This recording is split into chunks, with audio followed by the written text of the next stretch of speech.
The presenting sponsor of Rates and Barrels is Topps.com and Topps Project 70. Topps is celebrating the 70th anniversary of its very first baseball card design with a new program that pushes boundaries while paying homage to the company's heritage.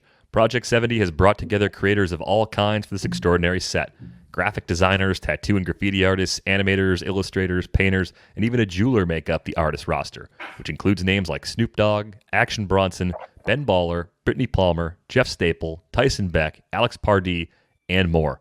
Each artist will select their own MLB players and Topps designs from any year to craft a unique story. And there's a really cool Shohei Ohtani card up right now. It was designed by Ermsey. It's a 1957 design, but with a Super Mario Galaxy twist, so be sure to check that one out. 3 new cards launch daily all year long on Topps.com and are only available for 70 hours before they're gone for good. And while you're there, be on the lookout for special cards. Head to Topps.com to learn more about Project 70 and to check out which cards are live right now.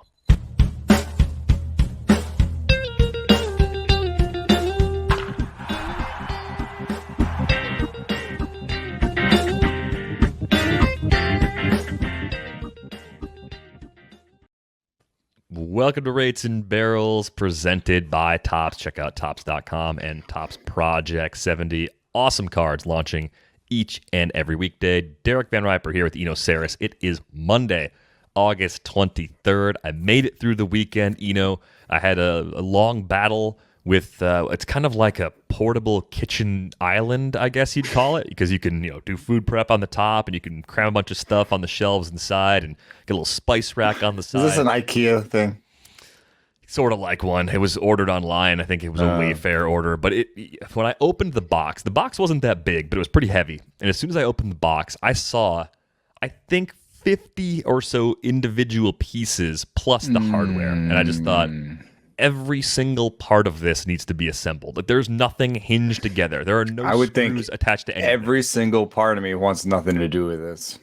That was definitely my first thought. And then I was told it's really hard to actually return things to Wayfair. So I said, well, let's just we got to do it. We need some more counter space. Let's make some more counter space. So just the fact that I lasted through the weekend despite the frustrations and cursing, rampant cursing. Are there any local ordinances about swearing with your windows open here that I should be aware of? I hope not. We'd be in serious trouble around here.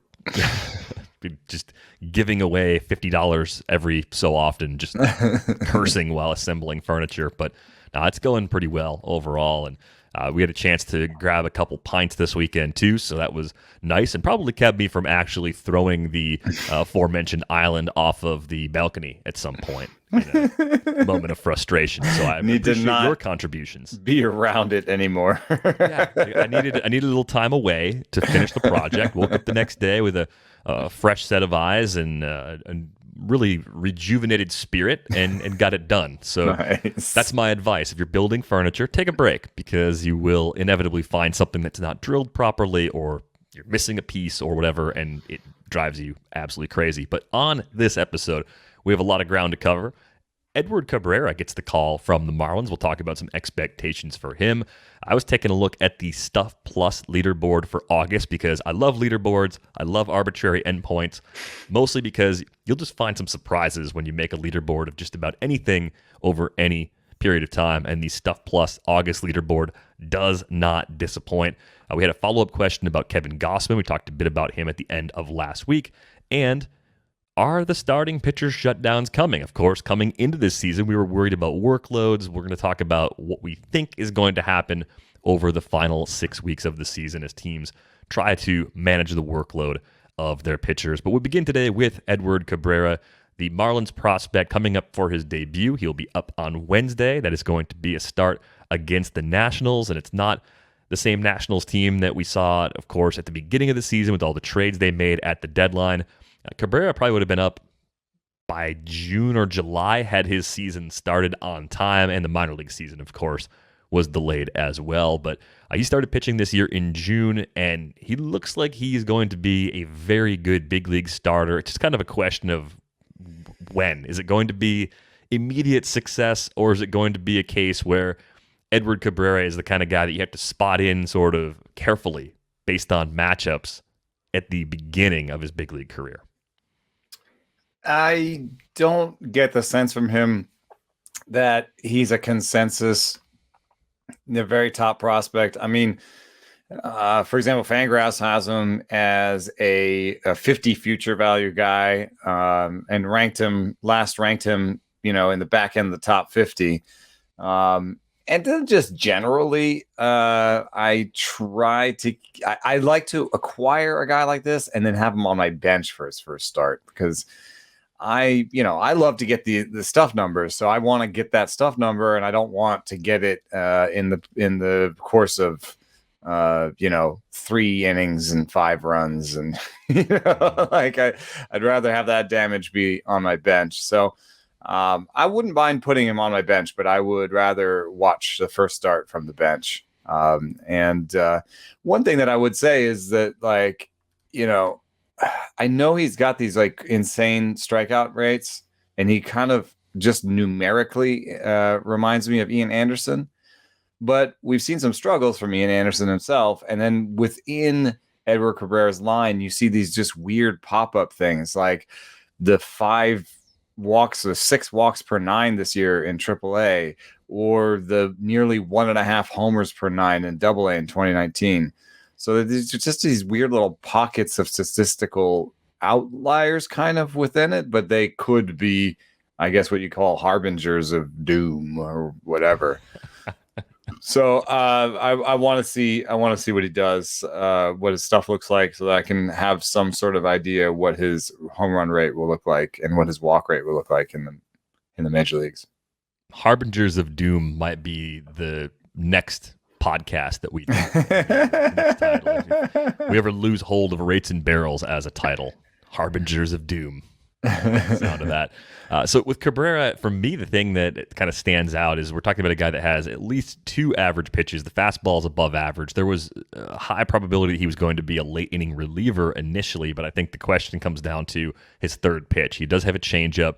If he's throwing that even 10% of the time, that gives me a lot of hope that he can be a guy that gets through the lineup a third time sooner rather than later.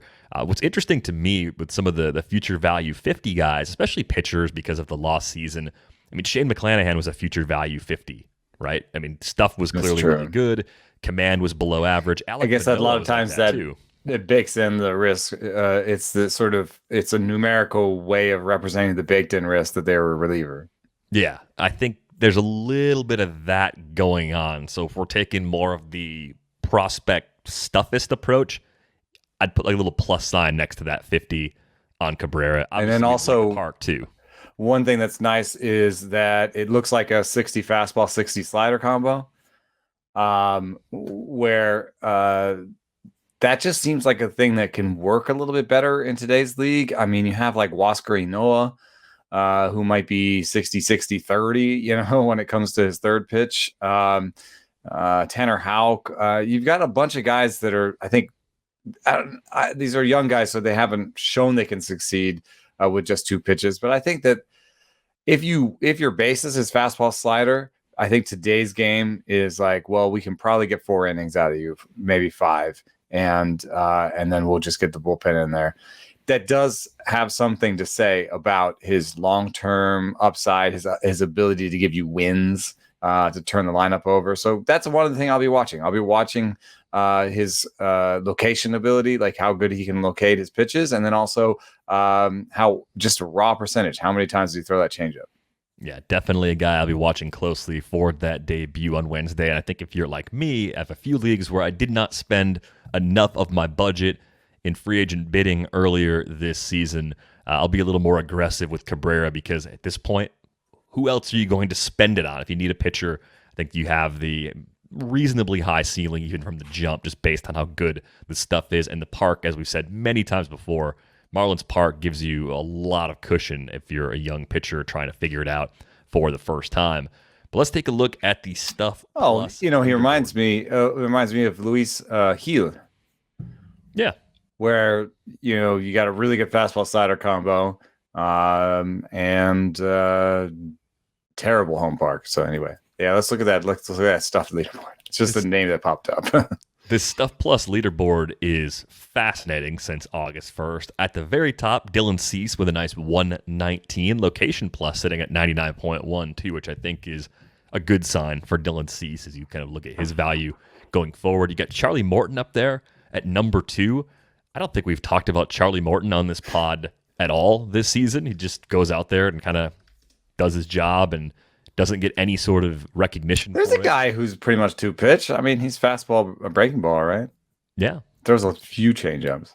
It's working for him. 164 Ks and 140 innings in his age 37 season. Remarkable, Charlie Morton. I have to think he'll come back again, don't you? As long as he's good, as long as any player is good, the game is probably fun, right? If you're still effective, why wouldn't you come back? And if he's going to come back for 1 year again, I feel like he can almost pick wherever he wants to play. So he'll probably end up being in Atlanta again. Yeah, it'd be Atlanta or Tampa. Yeah, I mean, he wants to play near his home. So there's only a few teams down there that would pay for a guy like that on a 1-year contract. But I think he can pick where he wants to go over there. It's really nice to see him staying healthy at this stage of his career, too, given how much injuries really shaped the first part of Charlie Morton's career. The name that I really wanted to get into is Logan Webb, because we have talked a lot about the Giants' bats, and Webb's up here at number 3 in Stuff Plus in August. Location Plus is as good. Actually, it's better than everybody else in the top 10 at 106.2. And the thing that I like about Webb, aside from missing some bats, keeping the walks in check, he's getting a ton of ground balls right now. A 61.8% ground ball rate this season, and that's with a really effective defense behind him. I said this before we started recording, but I'm wondering if Logan Webb, with this profile, can emerge to be kind of a sneaky, short-term, almost like future Cy Young candidate in the mold of a Dallas Keuchel, where you miss bats, you get a ton of grounders, and this also being still a pitcher-friendly park, that kind of works in his favor too. I feel like Logan Webb is still underrated in a lot of places, and I certainly didn't expect to see him this high on the Stuff Plus list. Yeah, I don't know. One thing that Keuchel has that I don't know that everybody realizes is he's like an elite command guy. And I know the Webb's command numbers have been pretty good. I'm not sure if it's elite. And I think that is kind of important for just getting and staying at that sort of 65%, 60% ground ball rate. I think you actually have to have kind of elite command, because if you leak over the middle of the plate at all, especially if you're being at all predictable in your placement, which you might have to have like a 65% ground ball rate, means you're living in the bottom of the zone a lot, right? That's where ground balls live. So if you're going to be predictable down there, you really need to hit your spots down there, I think. And so that's only, I don't really have anything negative to say about Webb, but I do think that he represents something very interesting, which is that the reason for this stuff thing is not that his velo is up or he's changed the shapes on any of his pitches, really. It's a really simple reason. He's throwing his better pitches more. And it's a little bit like, remember when Sandy Alcantara was trying to throw the four seam when he first came up? He was trying to do more four seam, and change up and stuff. And like, he was okay, but somewhere near the end of the season, he went back to the sinker as his primary pitch and kind of turfed mostly the four seam, and he took off. That's what happened with Webb. Webb's best pitches by Stuff Plus are the slider, the changeup, and the sinker. In fact, the difference between the sinker at 102 and the four seam fastball at 86 is remarkable. And if you're just going to replace a lot of 86s and 102s, your stuff number is going to go up. But also, I think you're like, that's the supposition here, is that the rest of your stuff will go on. But here's what's really interesting to me. There was a prominent analyst who once said, give me league average stuff and I would be an ace. And I think he's wrong. But one of the reasons I think he's wrong is that the same analyst said that you can't just necessarily throw your best pitches better. That won't necessarily work. And I don't think he's completely right or wrong on that one, because I understand what he's saying. What he's saying is that if I had a really good slider and then I went from throwing it 30% of the time to 100% of the time, then people would sit on it and it would get a lot worse. Right. Right.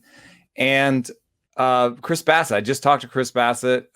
He's doing good. But like before that, I talked to him about his curveball. His curveball goes 72 miles an hour or something, but it's by stuff is his best pitch, but he doesn't throw it very often. I asked him about that, and he said, well, yeah, I think people would sit on it. The idea behind stuff, though, is that that it would still be good, even if you threw it more. And so I talked to Logan Webb's assistant pitching coach, JP. What is JP's last name? Martinez. I talked to JP Martinez. He's the assistant pitching coach in San Francisco about this idea that we're just talking about and about Webb in particular. And he said, I think of it like stocks.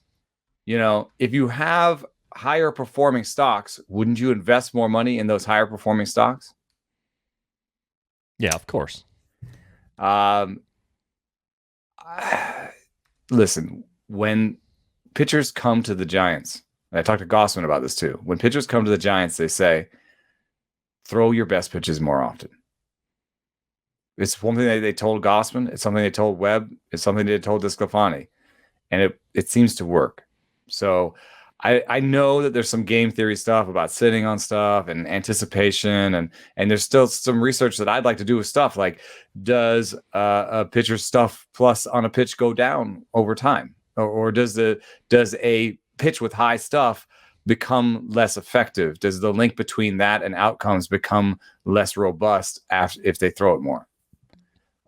So I would like to research that in particular, but I will say that there are teams acting as if they've figured it out and that you can just take your best pitches and throw them more often. I just wanted to point out that it's not settled science, really. Well, no, and I think Matt Whistler is probably one of the more extreme examples of a guy that just almost did what you described and went from throwing a slider something like 35% of the time to throwing it like 90% of the time. That might be too far, but you could find where those upper limits are. If you see a pitch consistently less effective than it was because you pushed the usage up too much, you can just dial it back a little, right? I mean, just make another adjustment. Like, try and find where those upper bounds are. Keep pushing it until you see those diminishing returns, because you might find a completely different level that you didn't even think was possible along the way before you go too far. Yeah, and a lot of some of these into absurdity examples. Even, I mean, Whistler's absurd, but like sometimes when you reduce something to absurdity, you actually take the power out of the argument for me. Because yes, Whistler exists, and yes, Mariano Rivera exists, but actually, what we're talking about with Logan Webb is 3 pitches, instead of 5. So we're not saying, "Hey, Logan Webb, your sinker is awesome. It's your best pitch by stuff plus. You should throw it 100% of the time." No, we're saying, hey, these 3 pitches are above average by stuff plus. These other 2 are not. Why don't you use the ones that get you better returns? You still have 3. So you still have like the element of surprise. You can still play with different locations and different timing. And when does this pitch, you still have, you're not just Mariano Rivera all of a sudden. So I think that we can still use things like stuff plus and location plus and like quality of pitch to inform our decisions, so that we don't have somebody like Blake Snell throwing the changeup, which is not a good pitch, like a ton of he can't command. It doesn't do well by stuff, and he's just chewing up. He's just walking guys left and right because he's using it too much. That seems like a poor decision based on what we know of his pitches. So just to contrast 2 different processes and 2 different pitchers that have had different outcomes that we could maybe have seen coming. So I guess, it would be kind of fun to maybe do a piece where I try to find some pitchers that are not using their high stuff pitches enough that might have have a change in them in the future. But there's so much science in baseball. I'd be surprised if I found more than like 2 or 3 guys, Yeah, I think the example as you described it would be, just imagine a guy that throws a 2-seamer and a 4-seamer, and let's say the 2-seamer is the better of the 2 pitches, but he throws them both 20-ish% of the time. That I might be able to find. That I might be able to find, because there are enough people, enough pitching coaches, enough front offices. They're just like, 4-seam high in the zone. You need to do it. Like, all my young pitchers, 4-seam high in the zone, do it. And then some of those guys come up, but their sinker is just a better pitch. Isn't that just grasping on to someone else's conclusion and not thinking about why you're doing it? It's kind of like the 100% screens happens. thing, where it's like, oh, I see you doing this, I'm just going to do it. Well, like, do it with a reason. Like, have an understanding for why this is part of why we're telling players. Yeah, I've told this, maybe it's even on here before, but I've told the story before of like, I was talking to a team that didn't have much of a budget. A guy that worked for a team that didn't have much of a budget compared to the Astros. And I was like, well, the Astros have electronics everywhere. They have data everywhere. They've paid everything. And they have so much money invested in player development. You guys have none of that. So what do you guys do? And they say, well, we watch the Astros. He said all their hitters, when they line up, when they get ready, they all touch the bat to their back shoulder and then set their hands right after that. So we just told all our hitters to do that. But you didn't say why. You just told them to do it. Like, okay, the Astros do it. But it is how it is how things go through the league. I mean, it's, there's an innovation.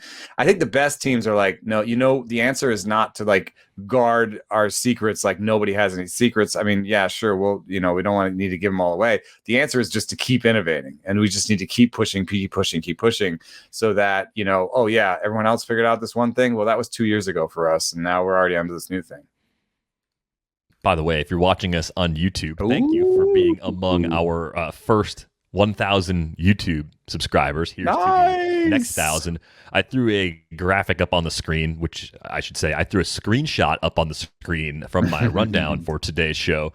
And you can see the top 10 in Stuff Plus since August 22nd. One thing I like about this, too, is that it's about a 5 innings sample, a 5-start sample.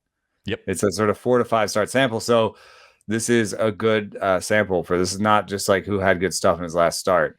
I mean, if you look at Cease, you can see the spin rates coming back up and how that links to his stuff playing up. I think with Patiño, the thing that really excites me is that 101 location, actually, because he's had the stuff numbers. But I think by simplifying his arsenal and kind of focusing mostly on 4-seam slider, he's managed to improve his location numbers. Yeah, to see Patiño there with a location number in the neighborhood of Zach Gallen should get people really excited about Patiño. Nick Pivetta up here. I wasn't even someone who's been burned by Nick Pivetta 100 times before. I just didn't have any interest in him in Boston. And it's not like you're missing out that much. A 4.43 ERA, a 1.29 whip, it's fine. Like, there's basically just cheap Ks there and a decent number of wins. But even the wins, he's got 9 wins in 24 starts. It's not like you got 14 or something from him. Like, that to me is just kind of puzzling, because I feel like there should be better results to go along with it. And even if you look at the last 30 days, you don't see a great ERA or anything to go along. There's something there. I even had an analyst from the Phillies, when he was with the Phillies, asked me why Nick Pivetta didn't have better results. Because he pops when you look at these sort of numbers. I'm trying to right now look at his game log and be like, could you have made some judicious game log decision, like sort of start him, don't start him decisions, and kept his ERA down? I'm seeing a 4 earned run start at Baltimore. I probably wouldn't have started him at. But then he also went back the next week or two and was fine at Baltimore. At Toronto, a 5-run outing, I would have actually not started him at that. And then Toronto at home, I wouldn't have started him, and that was 6 runs.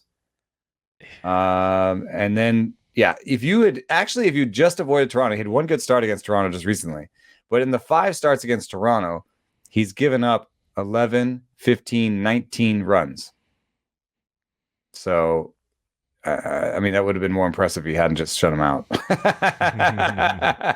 But I think you could have avoided some of the blow-ups. But Royals at home, 6 runs.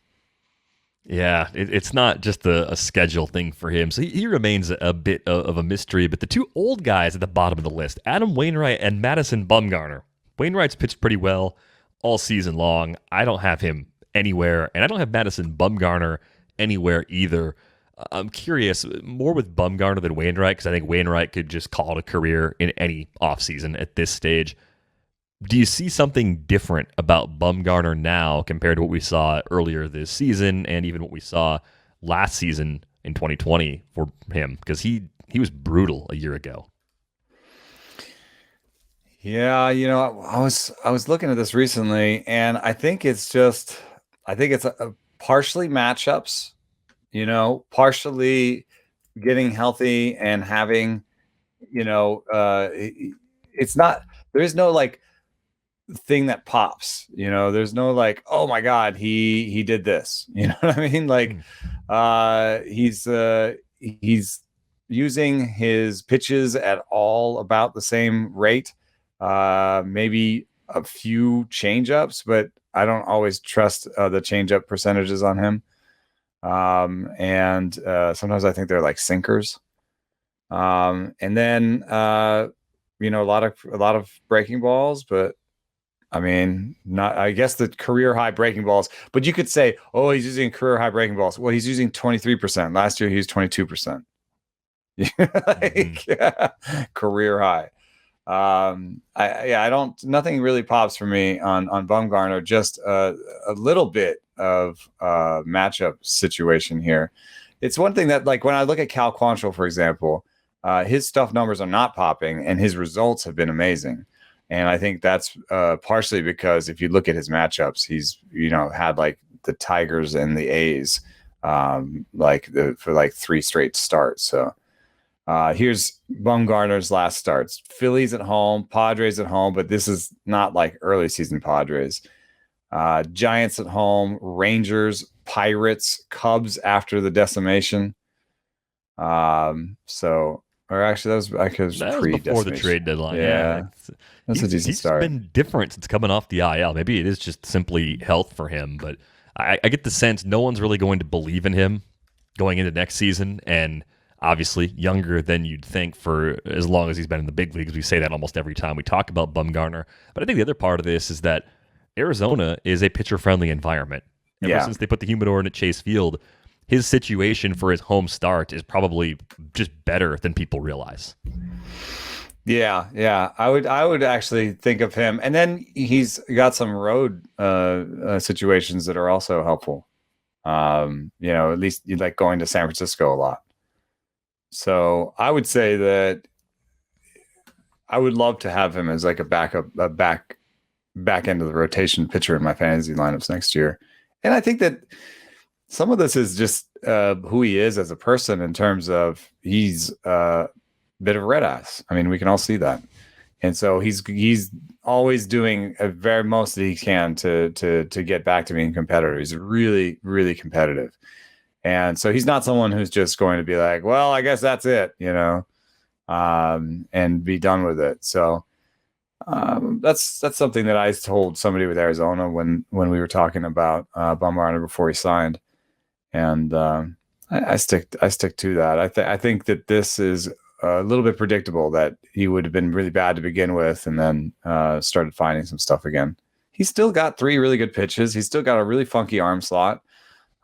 He's still got, enough there to be a decent pitcher. And I'd love to be able to just sit him in Colorado and sit him maybe in LA and use him maybe 3/4 of the time.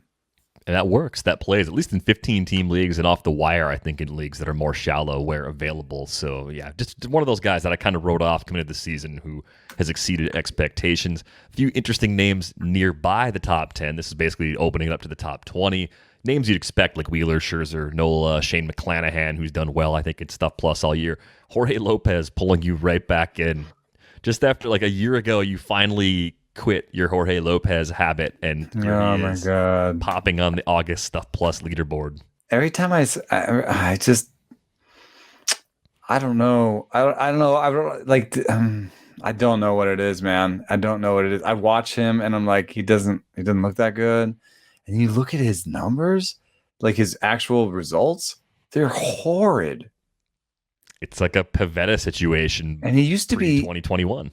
in Kansas. Like it's for some of that time he was in Kansas City in a good pitcher's park, but he has like a 6+ ERA for his career, dude.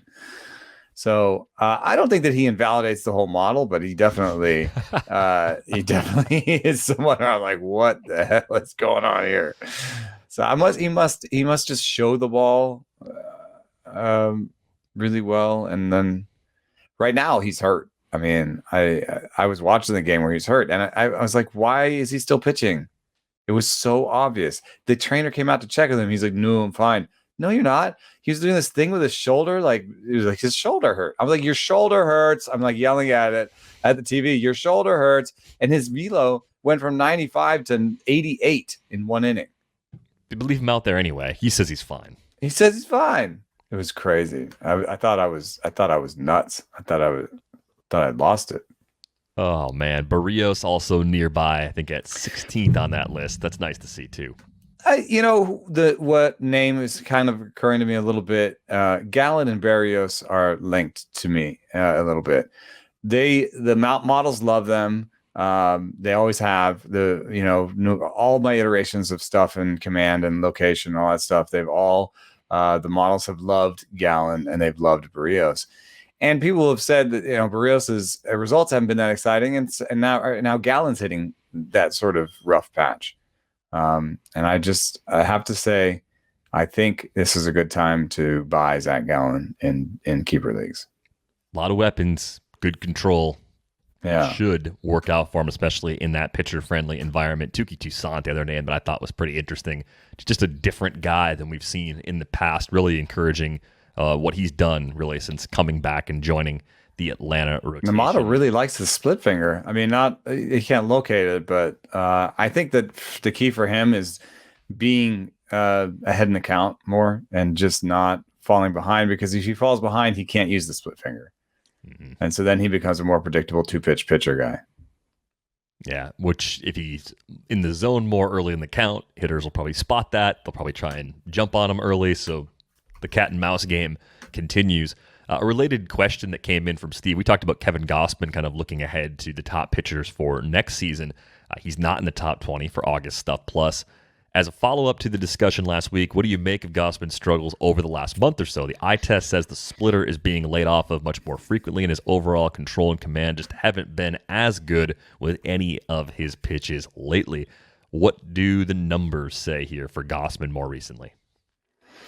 Yeah, he lost, I think, a little ride on his fastball, and it's really important because he is like a Tyler Glasnow, but with a changeup. He lives only vertically. He does not really live side to side, and so what he needs to have is a high riding fastball at the top of the zone that zooms out of the zone, because he'll pair that with a changeup that comes in looking like the fastball and then drops into the zone for a called strike. So if you are swinging, he'll throw the high fastball. If he thinks you're starting to take that, he'll throw the changeup to drop into the zone. The problem is what we've seen recently is a bunch of fouls at the top of the zone. The Mets came in and had like 14 foul balls at the top of the zone. And that to me is a little bit of lost ride on the four seam, making the four seam a little bit more hittable. His changeup and splitter still have amazing numbers, still do really well. But the four seam has lost a little bit of stuff. And that's where he gets into a little trouble, because you just imagine if you lost even a half inch of ride or an inch of ride at the top of the zone, you're talking about, half the barrel. You're talking about, being sort of above the zone comfortably, whiff area, or maybe falling into that place where people can launch it. Yeah, definitely a concern, a small concern with Kevin Gausman here more recently. Thanks a lot for that question, Steve. Let's talk about Daulton Varsho for just a moment, because I'm not sure, unless you have him on your teams, unless you watch a lot of Diamondbacks games, which if you have access to other teams right now, you're probably not choosing to watch them. So this is why would you be doing that? I mean, like I've watched bad baseball for long periods of time in my life, but that was also before I had access to MLB TV, right? So I didn't have a choice. It was bad Brewers teams, and that was it. Daulton Varsho, since the All-Star break, is hitting 342 with a 444 OBP, 724 slugging percentage, 7 homers. He's 3 for 3 as a base stealer, driven in 17 runs during that span. We're talking about 27 games, so only 90 plate appearances. How about a 14 to 19 walk to strikeout ratio, the two, though? He's doing everything good that he can do as an offensive player right now. Of course, they're going to have catcher eligibility, I think, going into next year. Enough athleticism to play elsewhere, so you don't have to worry about the Carson Kelly catches a lot of games problem because they can move Varsho around quite a bit. How in can we possibly be in 2022 before we're overpaying on Daulton Varsho? I think there's another level. I mean, just looking at the different aspects of his game that I pay attention to in small samples, he's got a 10%, nearly 10% barrel rate. He's got a 111 max exit velocity, over 40% hard hit, and under 30% reach rate. So all those things. Oh, and then the last thing that I peek at a lot is swinging strike rate.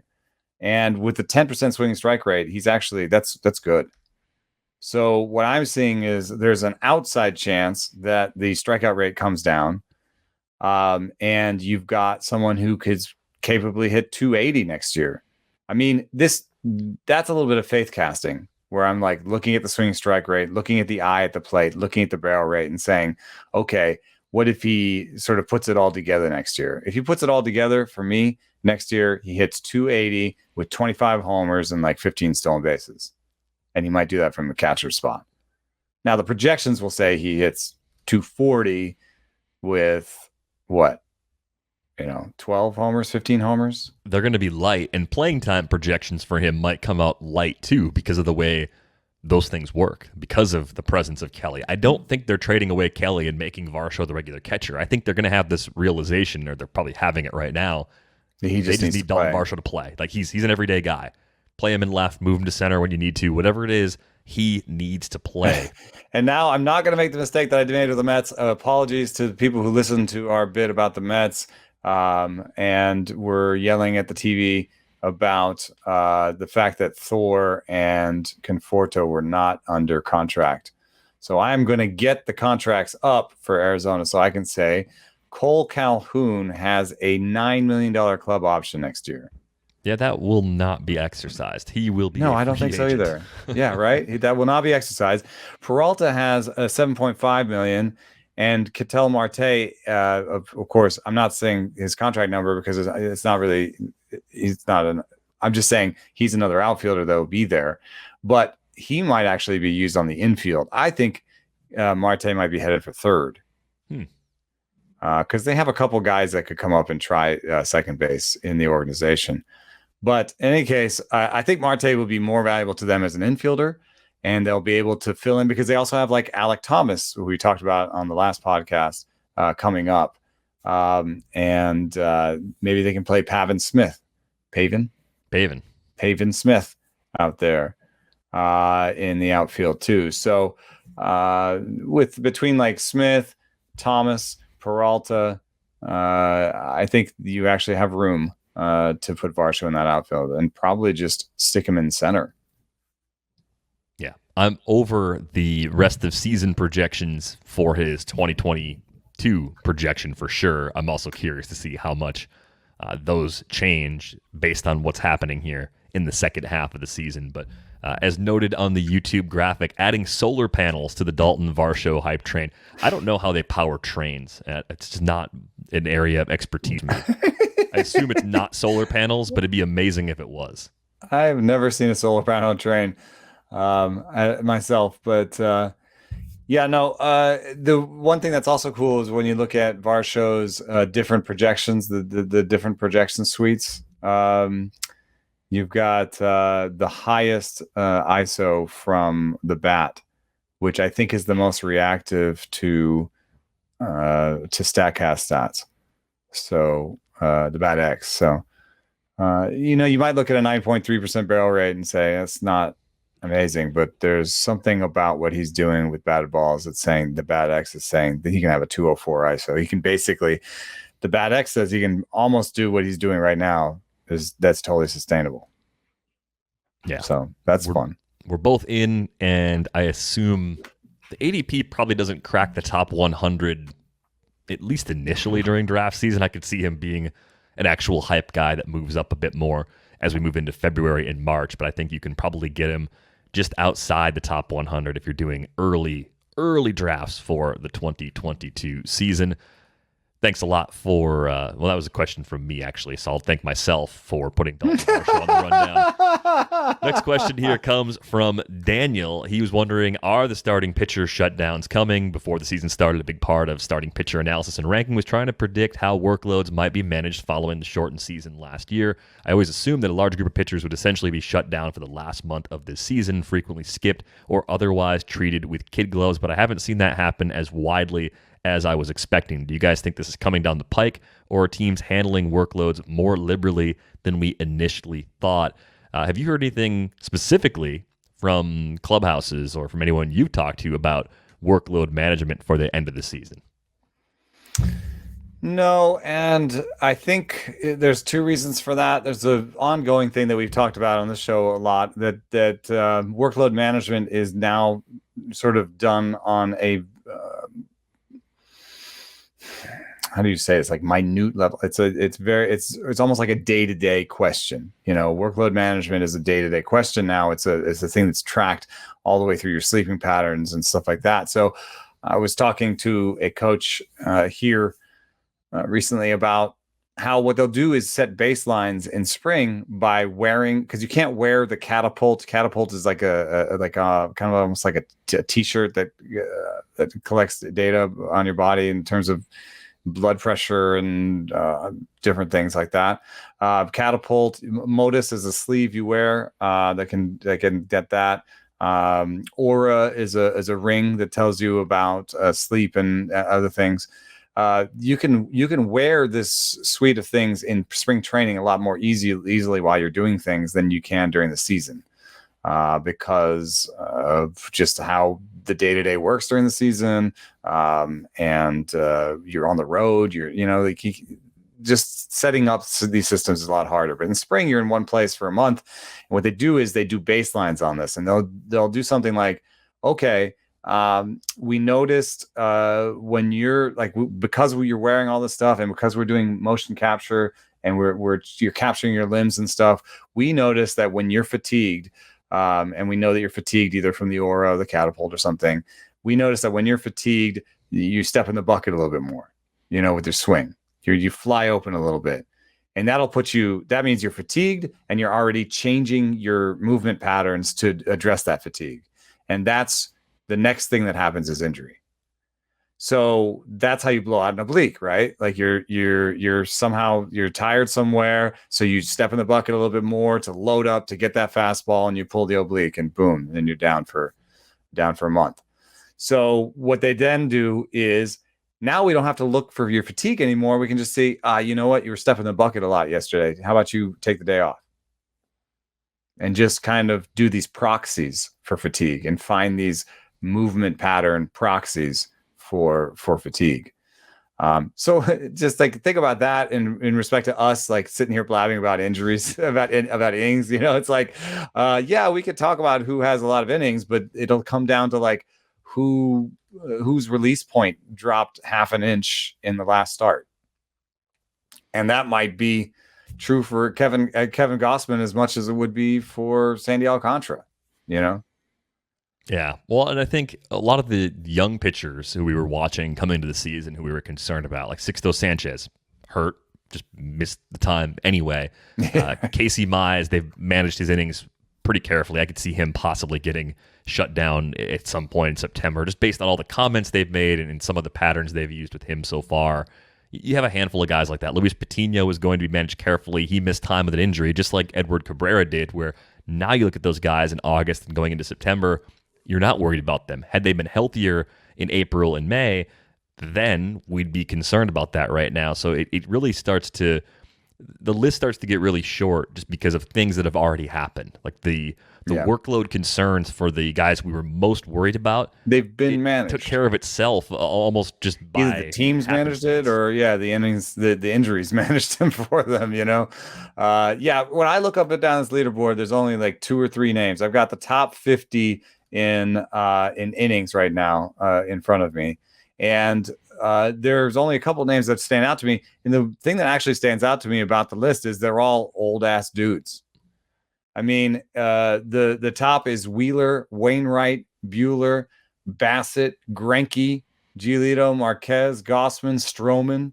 So like I don't think any of those guys are going to get shut down. I just the one name that I admitted there was Sandy Alcantara, and the thing that the kind of 2 things that I see coming together there are not only the age of the pitcher and how much he's done before, but the quality of the team.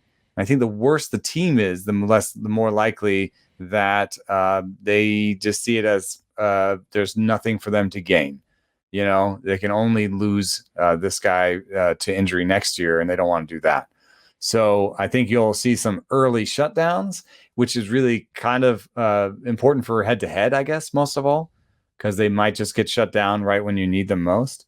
But in the case of like Sandy Alcantara, I say, what can you do about it? In the case, the other 2 names that popped for me were Cole Irvin and Dylan Cease. Cole Irvin, I don't think is that amazing of a pitcher, and I think you just bank what you get out of him and you're happy. I don't think anyone's depending on Cole Irvin to get them through their head-to-head championships. Dylan Cease, I don't know. What do you think? Do you think, he's 130 innings. It just doesn't seem like that much of a worry for me. I think he'll pitch 150, 160 innings, and it'll be more than he's ever done before. But like in 2019, he pitched 140 innings. I think the question with Cease would be, do they need to back off him a little or skip him once or twice between now and the postseason? Clearly part of their plans for to get October. More of those innings in October, yeah. Maybe that happens a bit with some of the younger guys in the contending rotations. Is Buehler immune from that at this point? He's still younger. He had Tommy John not that long ago, but he's 27 now. It's not... I don't think he's in kid territory. I doubt they'd skip a whole start just for this. I think maybe give him extra rest or have a bullpen day and push him so that maybe you can get 2 extra days of rest if you have an off day the day after his start. Oh, let's just push him to the next one. He gets 3 days off. I just don't see him like skipping a whole stop in the rotation because you kind of want them to like. It's very regimented, right? You want to keep them going on their schedule. So I would say that Buehler gets a couple starts pushed, and then he doesn't make his last start of the season. I wonder if we're seeing this a little bit with Freddie Peralta. He suffered that shoulder injury. I think it came on a swing in his last outing. He's on the IL right now. They don't think it's serious. He thinks he's back after the minimum or very soon after the minimum. But he's done the starter reliever back and forth thing. That's sort of capped his workloads. I wonder how much they would have been thinking about skipping him and being careful with him, trying to keep him fresh for the playoffs too, because I think he would fit into that group of players more like Cease, where you're not totally backing off him, but you can't quite use him the way you'd use everybody else. Yeah, it is interesting to think about how we're dealing with reporting injury and putting guys on the IL. Are we like, it's a 10-day IL now, right? It's literally a 10-day IL. So you're putting guys on them faster, right? So would he have gone on it if it was a 15-day, and would the team have, like 10 years ago, would the team have said, oh, don't throw your next bullpen and see how you feel. And then he goes, I feel fine. And then he throws his next start, like, are we just being super hyper vigilant now? And it's also interesting to think about that with regards to like researching injury, right? You could be like, oh my God, everyone's so injured. Well, how many of these are preventative injury stints? You know what I mean? Like how many of these IL stints now are just to keep do the 10 so you don't do the 40?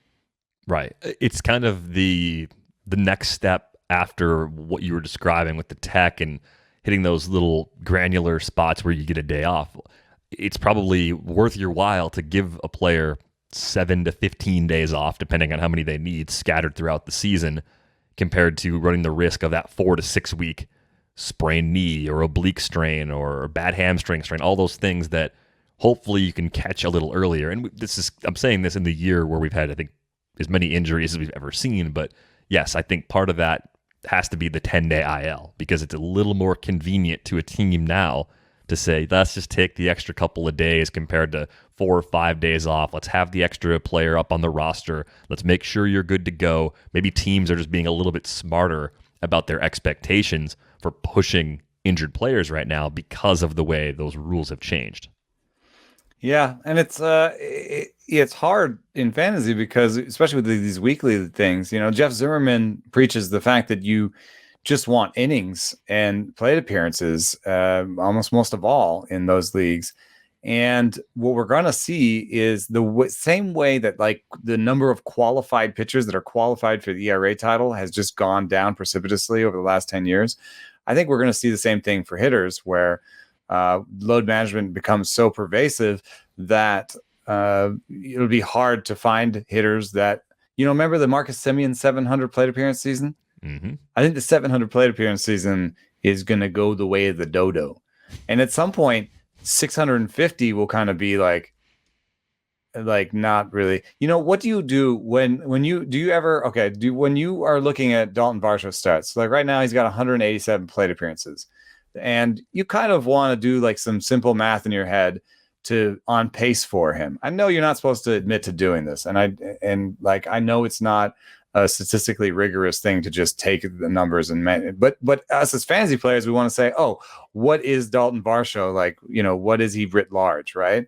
And so if you look at Daulton Varsho's stats, you can be like, okay, he has 187 plate appearances. So I would triple that.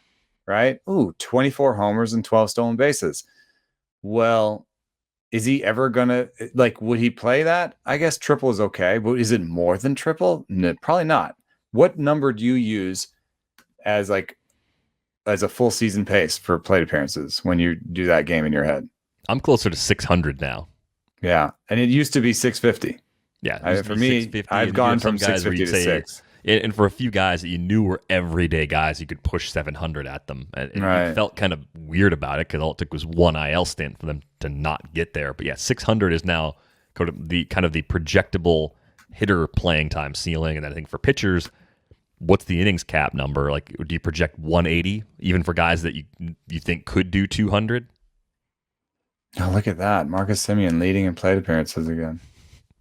543. What were you saying? Oh, yeah, I used to do 200, but I don't anymore. I do 180. And in fact, I kind of just assume 150. I kind of group some players in the 180 spot, and then most pitchers are in the 150. Yeah, it's safer that way for sure to have those expectations, I think, much closer to reality. Last thing before we go, the Padres dismissed pitching coach Larry Rothschild this morning. Is this with cause? Like, realistically, like, do you look at this and say this is all Larry Rothschild's fault? Like, I certainly don't. I think injuries are obviously a big part of it. We did talk about teams that were over and underachieving based on location plus, which could be a function of strategy. So do you think there is a little bit of that going on with some of the Padres' struggling starters? Yeah, well, some of that would be a failure of the rest of the coaching staff or the front office, even if the wrong information is getting down to him. So yeah, he doesn't make the whole game plan himself. Like, that's not how this works. Yeah, so it is. I think the timing is a little strange because at this point of the season, I think unless you think he's like doing something to hurt them, he's probably not doing much. Like, even if you think he's not doing much to help them, I mean, what's this next person going to do? And you're only really doing like an interim, Ben Fritz in the meantime. So it's like, you're not going to be able to go out and get like I did look at my list of 2019 pitching coaches. Some of them are still available. I think Steve Carsey who's the bullpen coach in Milwaukee, is still a really interesting name. Max Weiner is the pitching coordinator in Seattle, is an interesting name. And then Hobbs, I think Matt Hobbs is the pitching coach at Arkansas. So there's definitely some, data and tech friendly college pitching coaches that haven't been lured away from college yet. College, for just for people who might not know this, pays okay, and then the travel and sort of time requirements are drastically different. So some coaches prefer to stay in college, even when a major league team calls. So, but those would be three names that I think would be near the top of any list that I look. But you can't get them now. Nope. So what are you doing? I don't get it. I think you can wonder if another pitching coach could have gotten more out of Chris Paddock, and maybe more out of Ryan Weathers. I think that watching how kind of long it took to get Blake Snell on track is a double-edged sword, because he did kind of get Blake Snell back on track. Right. So kudos to Larry Ross out of that. But B, did it take too long? Yeah. And is that solely his job? Like, what else goes into that? I felt like this was a scapegoat situation. The Padres a little bit of panic right now. We've talked a lot about them in the recent weeks. I still think they get to the playoffs despite all the turmoil. I think they're going to find their way in. And hopefully, if we get a Padres playoff appearance, we get Padres-Dodgers in the wild card game. Just think that'd be all kinds of fun if that happens. The timing certainly is weird. Maybe there's more to that story. We'll keep an eye out to see if there's anything that we don't know currently about that decision to let Larry Rothschild go here on August 23rd. Before we go, I should let you know you can get a subscription to The Athletic, 33% off for the first year at theathletic.com/rates and barrels. That gets you everything written on the site. All of Eno's stuff, all of our coverage league-wide, all the team-by-team coverage. Plus, it's fantasy football season for people that do that. So get the draft kit, get all the customized rankings that Jake Seeley puts together, all the great articles that we have there as well. On Twitter, he's at Eno Saris. I am at Derek Van Riper, and you can email us at ratesandbarrels@theathletic.com. That's going to wrap up this episode of Rates and Barrels. We are back with you on Wednesday. Thanks for listening.